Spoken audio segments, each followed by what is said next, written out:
time I create a positive thought in my mind, also I create a negative thought. It's just like, I'm going to be very successful. My mind said, oh, no, you're not. At the age of 80, Diana Ross has finally addressed the rumors that have surrounded her for decades. Born in Detroit, Michigan, in 1944, Ross rose to fame as the lead singer of the Supremes, one of the most successful acts in Motown history. Throughout her illustrious career, Ross has faced numerous challenges and controversies, including a lawsuit from former bandmate Florence Ballard and struggles with anorexia. Now, as she reflects on her life, Ross is ready to share the truth behind the gossip and confirm what many have suspected for years. Before we delve into what she revealed, let's first take a journey through her illustrious career.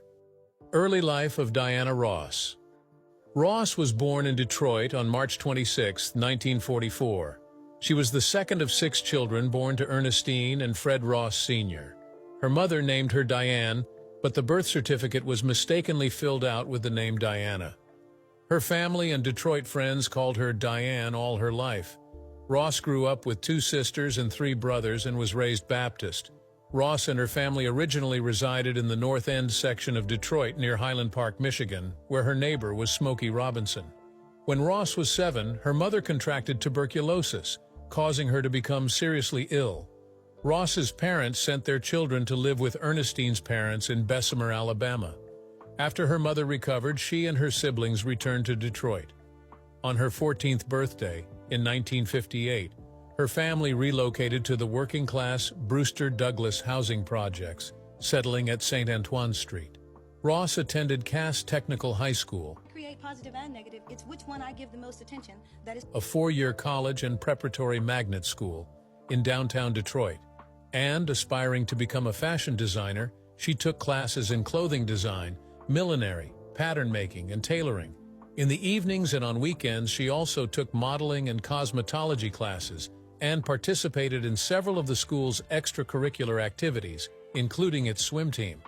In 1960, Hudson's downtown Detroit store hired Ross as its first African-American busgirl. For extra income, she also provided hairdressing services to her neighbors. Ross graduated from Cass Tech in January 1962. You might be wondering how she became a singer despite her background. Well, life is full of surprises. Let's find out. Start of her musical career journey.